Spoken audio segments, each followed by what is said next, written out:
On va passer maintenant au docteur Maïté Formalio, qui est neurologue au CM2R de Lyon et qui va donc nous parler des troubles visio-perceptifs, des hallucinations, des illusions ou des pareidolie.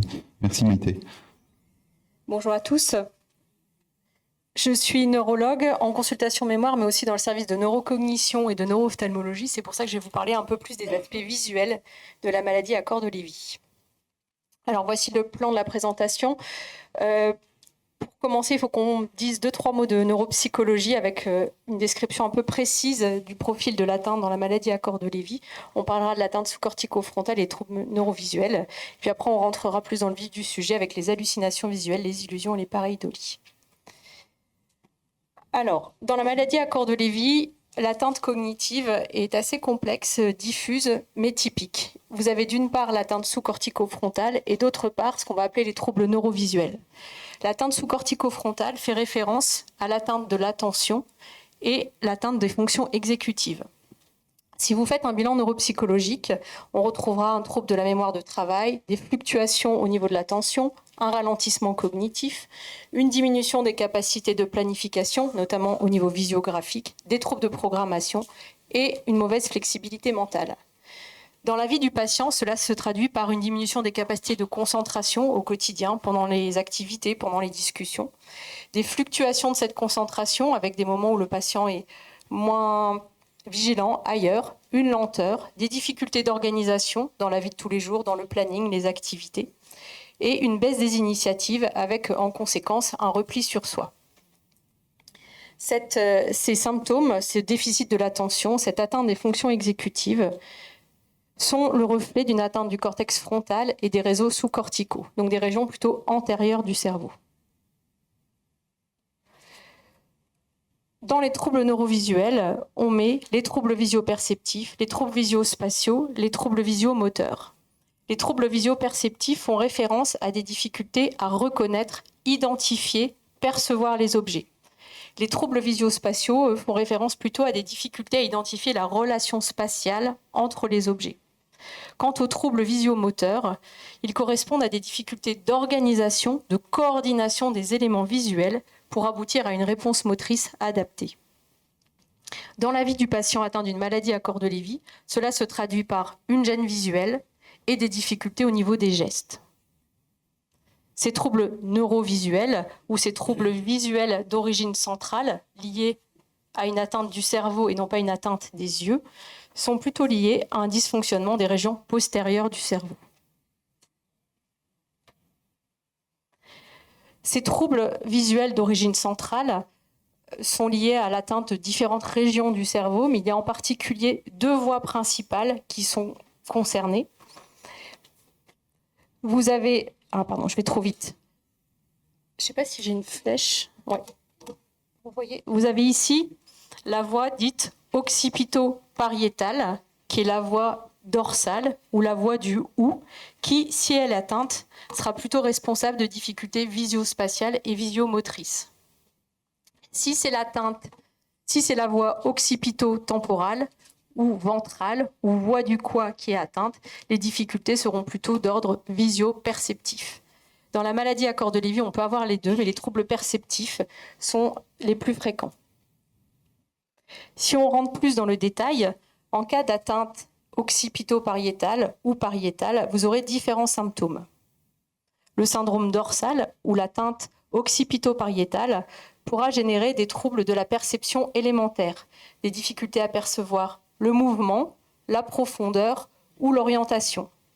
C'est ainsi que le patient pourra se plaindre d'avoir une vision altérée sans être capable de vraiment préciser ses difficultés, une vision figée avec la perte de ses mouvements, des difficultés à évaluer par exemple les distances lorsqu'il se déplace par rapport aux meubles, par rapport aux portes, ou des difficultés à évaluer la vitesse des véhicules par exemple. Cette atteinte occipito-pariétale peut aussi se manifester par une simultagnosie.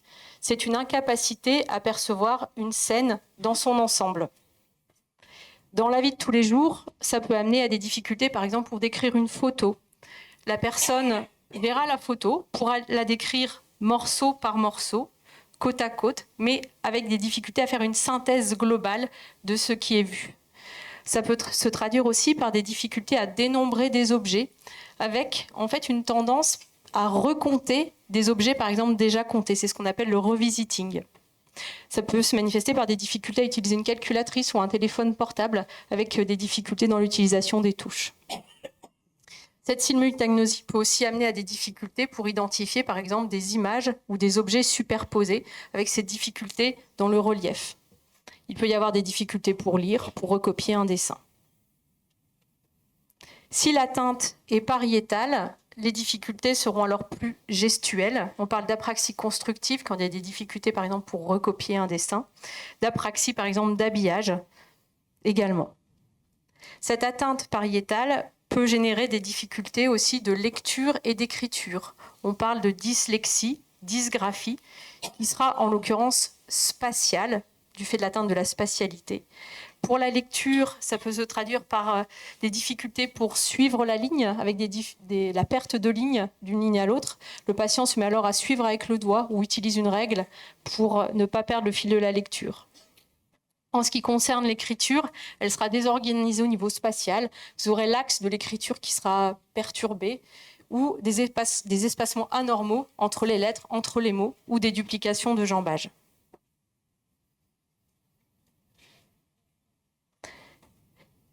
Si l'atteinte est occipito-temporale, les difficultés seront plutôt visio-perceptives. Et là, on est plus dans la difficulté de reconnaissance par la voie visuelle.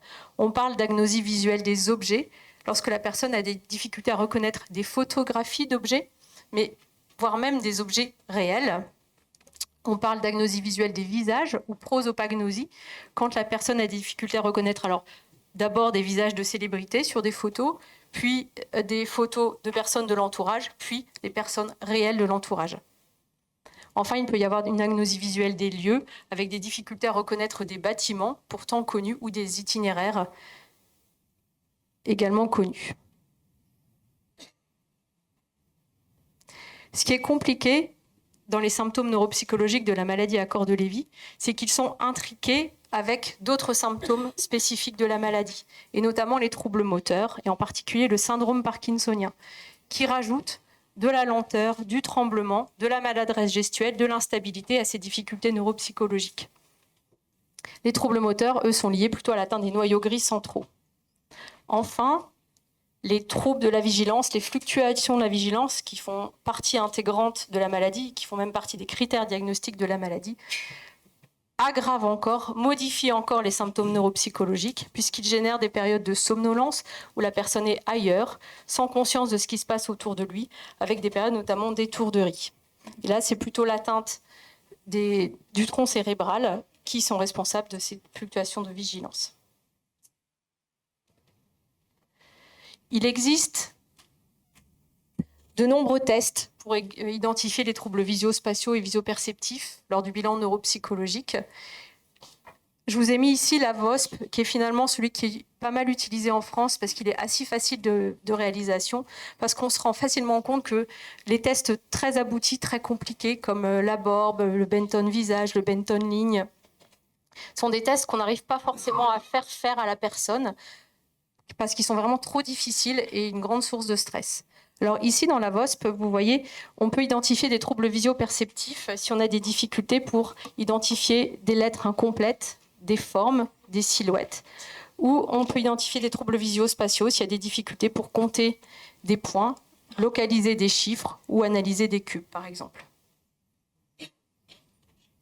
Finalement, souvent, ces difficultés visuelles d'origine centrale, on peut les détecter assez facilement quand on fait lire, écrire, dessiner la personne.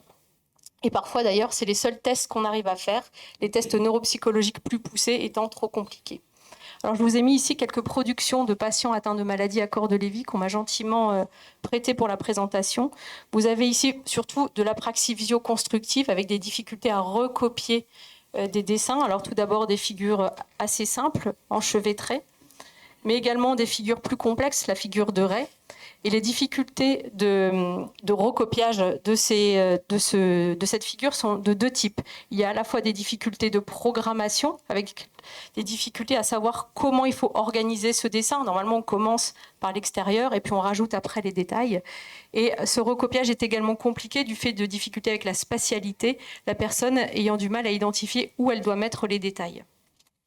Parfois, les difficultés concernent des dessins plus simples qui ont pourtant un sens, qui représentent quelque chose, ou pour recopier des figures géométriques. Et vous avez ici ce qu'on appelle un phénomène d'accollement au modèle, le closing in, la personne finalement essayant de suivre la ligne, la trame du dessin. Je vous ai mis également un petit exemple d'écriture. Bon, c'est tout petit, mais vous voyez la perte d'orientation de l'écriture qui n'est plus droite. Sur cet extrait, on a du mal à voir s'il y a des doublements de jambage ou des espaces anormaux entre les lettres, mais vous voyez que l'écriture est petite et un peu tremblée, probablement en lien avec la micrographie et le syndrome parkinsonien.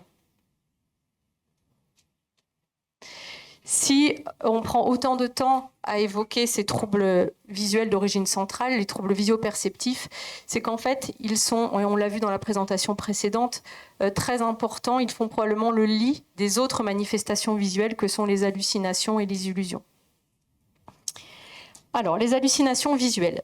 La définition de l'hallucination visuelle, c'est une perception sans objet à l'état de veille.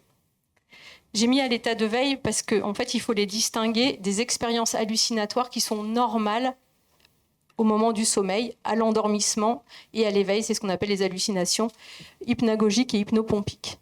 Il faut aussi distinguer les hallucinations visuelles des troubles du sommeil en eux-mêmes, qu'on appelle les parasomnies, et qui sont également présents dans la maladie à corps de Lévy. Et on l'a dit à l'instant, ces hallucinations visuelles particulières de la maladie à corps de Lévy sont à distinguer des phénomènes hallucinatoires précoces qu'on peut avoir dans les suites immédiates d'un deuil. Mais effectivement, si elles sont atypiques ou si elles persistent, c'est là qu'il faut s'interroger sur leur nature. Dans la maladie à corps de Lévy, on distingue les hallucinations visuelles majeures et les hallucinations mineures. Les hallucinations visuelles majeures consistent donc à voir des choses qui n'existent pas. Elles sont souvent complexes dans le sens où il s'agit de personnages, d'animaux, de scènes en action, les personnes pouvant faire des choses qui angoissent le patient ou l'interrogent. Et ces personnes, ces animaux peuvent être connus ou non. En cas d'hallucination, dans la maladie à corps de Lévy, le phénomène hallucinatoire peut être critiqué par le patient, qui est capable de dire que cela n'existe pas alors même qu'il est en train de les vivre, mais ça peut aussi ne pas être critiqué. Ou alors critiqué a posteriori, c'est-à-dire que la scène est vécue intensément, mais finalement a posteriori, la personne est capable de dire qu'il se rend compte que cela n'était pas réel. Quoi qu'il en soit, critiqué ou non, ces hallucinations génèrent souvent un vécu émotionnel très intense. Les hallucinations visuelles peuvent également être associées à des hallucinations dans d'autres modalités, et notamment auditives, qui ne sont pas si rares, et plus rarement olfactives ou gustatives. Enfin, des idées délirantes peuvent également être associées. Mais le plus souvent, en début de maladie, ou en association aux hallucinations visuelles, aux hallucinations majeures, il y a des hallucinations mineures. Jean-Michel en a parlé juste avant. Ce sont ces sensations de présence, l'impression qu'il y a une personne dans la pièce alors qu'on ne voit personne, des impressions de passage également, de mouvement, de passage de lumière, de passage de vitesse sur les côtés, ou encore ce syndrome de l'ange gardien avec l'impression qu'il y a une personne derrière soi qui peut amener à tourner la tête alors qu'on est seul dans la pièce.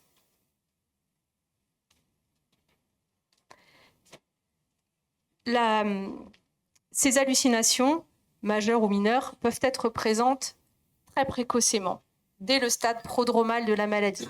Le stade prodromal de la maladie fait référence à une période où il y a des symptômes, notamment certains éléments des critères diagnostiques, une fragilité au niveau neuropsychologique, mais finalement une autonomie préservée au quotidien. Je vais vous donner quelques chiffres qui sont issus de la cohorte Memento, qui est une cohorte française qui a suivi pendant plusieurs années des personnes avec une plainte cognitive ou des troubles cognitifs débutants, mais sans perte d'autonomie.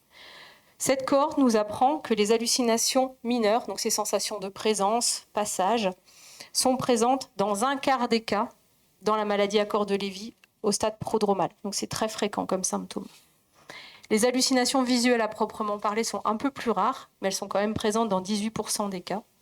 Dans 13% des cas, il s'agit d'hallucinations d'autres modalités, on a dit auditives le plus souvent. Et il peut y avoir des éléments délirants associés dans 12% des cas, qui peuvent être associés à ces troubles perceptifs, à ces phénomènes hallucinatoires, à ces perceptions erronées. Et je vous ai mis en bas à droite une peinture issue d'un article avec des case reports qui a été réalisé par un patient de 80 ans qui était atteint d'une maladie à corps de Lévy et qui avait aussi des problèmes ophtalmologiques et qui a souhaité représenter ces hallucinations et leur vécu. Alors vous voyez, c'est plutôt des personnes non connues, il n'y a pas de traits de visage, plutôt sombres et quand même plutôt menaçantes.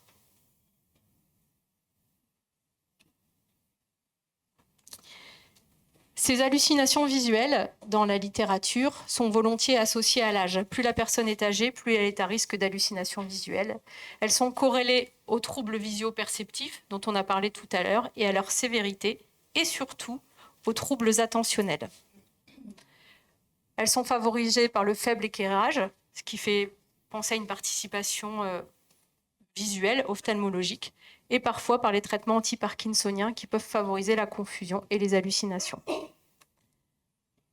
Du point de vue neuropathologique, il a été mis en évidence que ces hallucinations visuelles étaient liées à la sévérité des dépôts de corps de Lévy dans l'amygdale, très impliquée dans l'émotion, le pareil-hippocampe et le cortex temporal inférieur. Du point de vue physiopathologique, l'hypothèse est que ces hallucinations visuelles, qu'elles soient hallucinations visuelles ou hallucinations mineures, sont liées à la fois à une moindre qualité des informations visuelles, du fait des troubles perceptifs, du fait du dysfonctionnement des régions postérieures du cerveau, c'est ce qu'on appelle l'effet bottom-up, en association au moins bon contrôle de l'information visuelle, du fait des troubles attentionnels, des troubles exécutifs, par dysfonctionnement des régions antérieures du cerveau, qu'on appelle l'effet top-down. Et je vous ai mis en bas à droite les résultats d'une étude d'imagerie qui avait été faite en 2015 par l'équipe de Strasbourg, qui avait comparé un groupe de patients avec maladie à corps de Lévy et hallucination, et un groupe de patients avec maladie à corps de Lévy, mais sans hallucination. Ils ont étudié les profils de perfusion cérébrale en SPECT dans ces deux populations, et il a été mis en évidence qu'il y avait encore plus d'hypoperfusion chez les patients avec hallucination que chez les patients sans hallucination. À la fois dans les régions antérieures, dont on a parlé à l'instant, là ici le cortex orbitofrontal gauche et le cingulaire antérieur gauche, et dans les régions postérieures, ici au niveau du cuneus gauche. Dans une autre partie de l'étude, on pouvait avoir visualisé que les anomalies étaient bilatérales.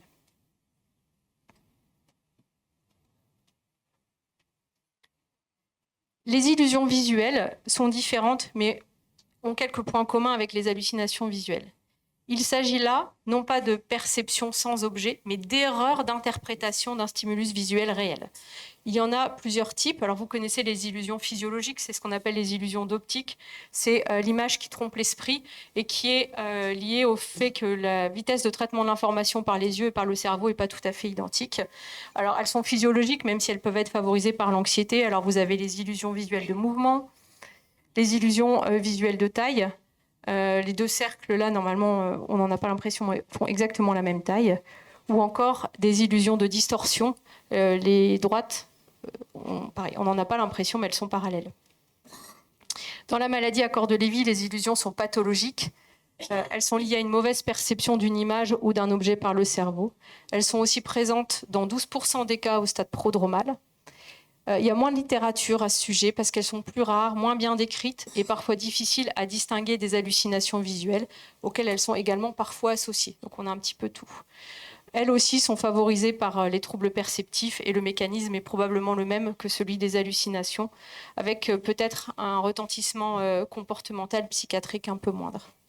Chez le patient, ça peut se manifester par des déformations de la perception assez simples, comme le fait de voir par exemple un insecte à la place d'un motif de revêtement de sol, de tapis, de vêtements, ou alors l'impression qu'il y a une personne, une ombre à la place d'un porte-manteau. Et je vais terminer sur les pareidolie, qui était un symptôme, j'avoue, que je ne connaissais pas très bien. Les pareidolies sont en fait des illusions visuelles, mais complexes.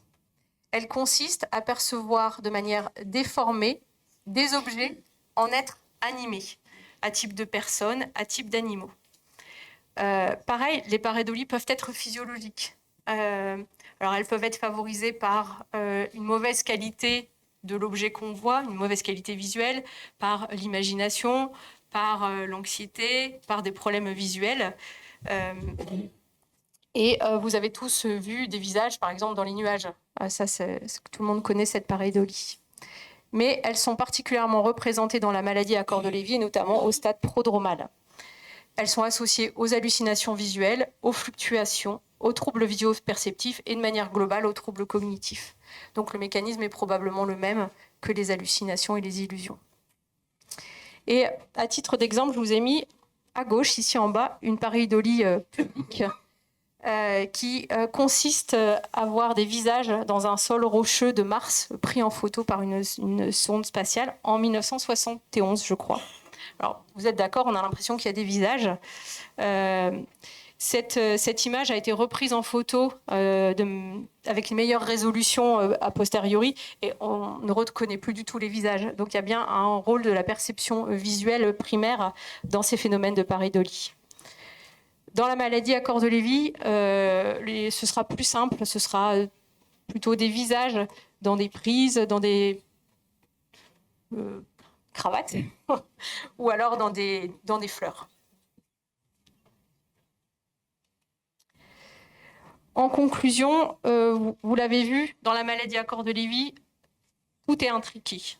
Les troubles visio-perceptifs, les hallucinations visuelles, les illusions, les pareidolies sont des symptômes différents, leur définition est différente, leur présentation est différente, mais ils ont des mécanismes partagés, ils sont souvent associés et ils peuvent être présents, parfois de manière assez importante, dès le stade prodromal de la maladie à corps de Lévy.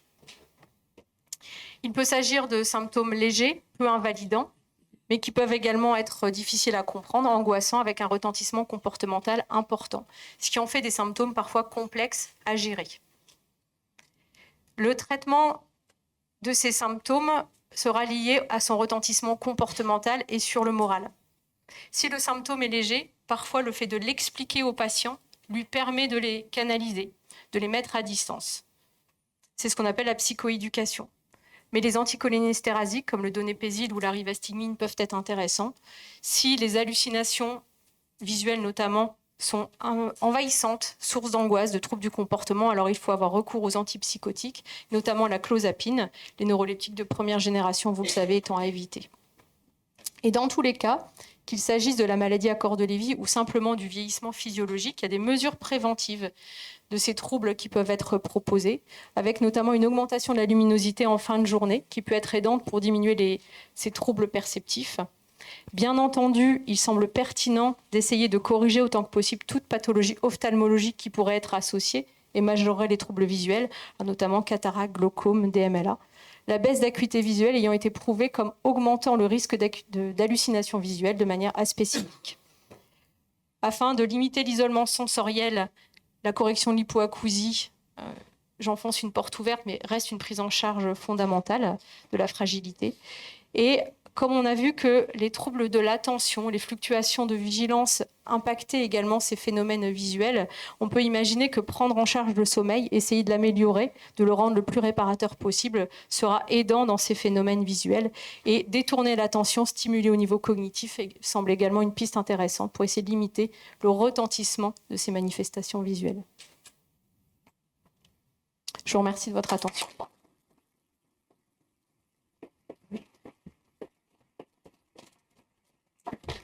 Merci beaucoup. Alors, y a-t-il des questions dans la salle? Non, pas de questions. N'hésitez pas, n'hésitez pas. Alors, moi j'avais une question peut-être un peu difficile, mais parce que je n'ai moi-même pas la réponse, mais c'est mais ça me semble important. Les patients sont quand même très gênés par ces troubles neurovisuels au sens large. Hein, leurs troubles visio-perceptifs, leurs troubles visio-spatiaux. Ils s'en plaignent régulièrement. Ils vont voir un ophtalmologue qui leur dit tout va bien et ils n'arrivent chez nous que tardivement avec ces difficultés neurovisuelles. Est-ce qu'on pourrait imaginer un jour de pouvoir traiter un peu plus fonctionnellement les réseaux neurovisuels? Parce qu'on arrive finalement avec les inhibiteurs de la cholinéstérase à peut-être améliorer un peu la cognition. Enfin, c'est ce que nous disent les études et c'est vrai que certains patients réagissent très favorablement. Mais quid de ces voies neurovisuelles? Est-ce qu'il pourrait y avoir des pistes? C'est vraiment une question piège. Je ne pense pas qu'il y ait de thérapeutique spécifique à l'heure actuelle. Dans les formes visuelles, l'atrophie corticale postérieure de la maladie d'Alzheimer, on a beaucoup de patients qui tentent de faire de l'orthopsie, notamment en début de maladie, avec, il est vrai, un certain succès au début, avec la mise en place de stratégies qui les aident peut-être à mieux explorer au niveau visuel, mais c'est qu'une partie du problème. Mais ça ne dure qu'un temps.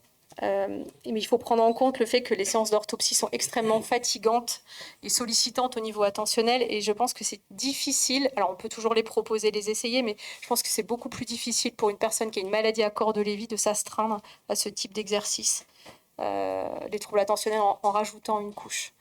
Et après, j'imagine qu'il y a des hypothèses de stimulation magnétique dans ces régions du cerveau, mais bon, voilà, qui n'ont jamais fait la preuve de leur efficacité. Donc effectivement, on n'a pas grand-chose à proposer d'autre que la stimulation, le détournement du déficit et la mise en place de stratégies pour essayer de compenser au maximum.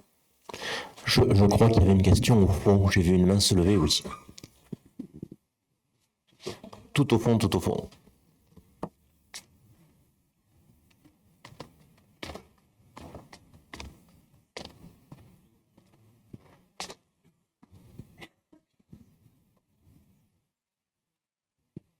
Bonjour, je suis Estelle de Lebec, je suis interne de psychiatrie.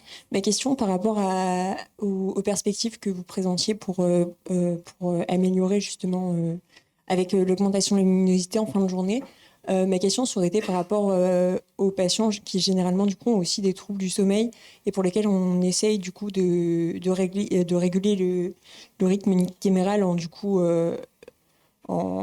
avec la luminosité. Est-ce que du coup augmenter la luminosité en fin de journée, ce serait pas du coup un frein au bon endormissement en début de nuit? J'imagine que ça dépend de l'heure à laquelle on augmente la luminosité. L'idée, c'est plutôt de compenser le crépuscule, cette phase de fin de journée où la luminosité baisse un peu, mais où il ne fait pas encore complètement noir. Mais après, quand c'est la nuit, c'est la nuit. Et effectivement, je pense qu'il faut s'attaquer plutôt à la prise en charge du sommeil. D'autres questions? Il y a trois autres questions, parfait. Oui, moi je suis une ancienne aidante, mon mari est maintenant décédé de la maladie à corps de Lévy. Une des choses qui le pénalisait beaucoup, c'est qu'il avait, alors c'était difficile à expliquer, depuis les oreilles jusqu'à la zone frontale, une barre rouge-violette. Il avait énormément d'hallucinations. Est-ce que ce phénomène, donc qui le handicapait et qui provoquait des maux de tête intenses, peut être lié à ces hallucinations visuelles? Il l'avait comme s'il avait eu des écouteurs, vous voyez ce que je veux dire? C'est une question un petit peu compliquée.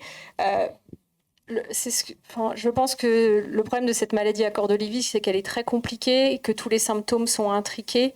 On peut imaginer que le trouble du sommeil puisse favoriser les céphalées, que les troubles attentionnels, la nécessité de se concentrer beaucoup sur la moindre tâche peut favoriser les céphalées, que les hallucinations stressantes peuvent générer des céphalées. Donc c'est difficile de répondre à cette question parce que tout est probablement lié, mais après, qu'est-ce qui cause quoi?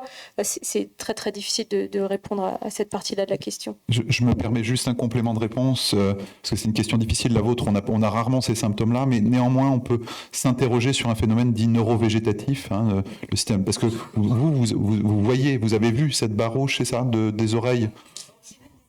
D'accord, très bien. Donc c'est ça, donc c'était bien réel, et donc on peut imaginer que cette barre rouge, ça puisse être en lien avec un phénomène neurovégétatif, on peut l'imaginer, mais moi j'ai quelques patients par exemple qui ont les pieds bleus ou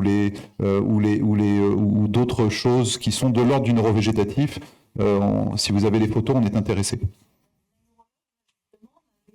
Prendre une photo pour montrer à ses élèves, bien montrer qu'il y avait un phénomène réel. Bonjour. Vous avez évoqué des pistes médicamenteuses et j'ai une question à ce sujet. Alors, mon père est atteint de la maladie à cœur de Lewy. Là, il est en stade, je ne sais pas comment il faut dire, terminal. Il a eu vraiment tous les symptômes que vous avez décrits là et avant. Rien n'y a fait par rapport à clozapine. Voilà, il a eu des très mauvaises réactions qui ont accentué ses symptômes avec des anxiolytiques, benzodiazépines. Merci Vincent. Et le seul traitement qui a fonctionné et qui a arrêté et son anxiété et donc tous ces symptômes qui étaient peut-être très associés à l'anxiété dans son cas, c'est la prégabaline. Voilà. Et je voudrais comprendre, même si c'est en 3 mots, comment c'est possible, parce que ça a vraiment arrêté tous les symptômes, sauf le symptôme moteur qui a été aggravé. Je vais laisser le psychiatre répondre. Alors, c'est une question intéressante. La prégabaline n'a pas démontré pour le moment, à travers les études, son intérêt dans les maladies neuroévolutives. Néanmoins, dans la pratique, on constate une vraie efficacité. Alors, il faut distinguer 2 types de troubles anxieux. Souvent, dans la maladie à Courte-Lévy, on peut avoir des symptômes qui ressemblent à un trouble anxieux généralisé, mais dont la physiopathologie n'est peut-être pas la même que chez le jeune. Tout à l'heure, on parlait de l'amygdale. Chez le jeune, le trouble anxieux généralisé est plutôt lié à une hyperactivation de l'amygdale. Tandis que dans la maladie à Courte-Lévy, moi, l'impression que j'ai, et puis c'est l'hypothèse, c'est que ce serait plutôt un défaut de contrôle des émotions.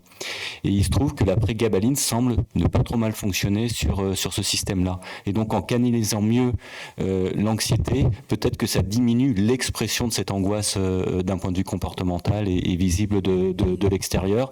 Et dans notre pratique, on l'utilise de plus en plus, mais sans niveau de preuve aujourd'hui. Voilà. Il y avait une dernière question.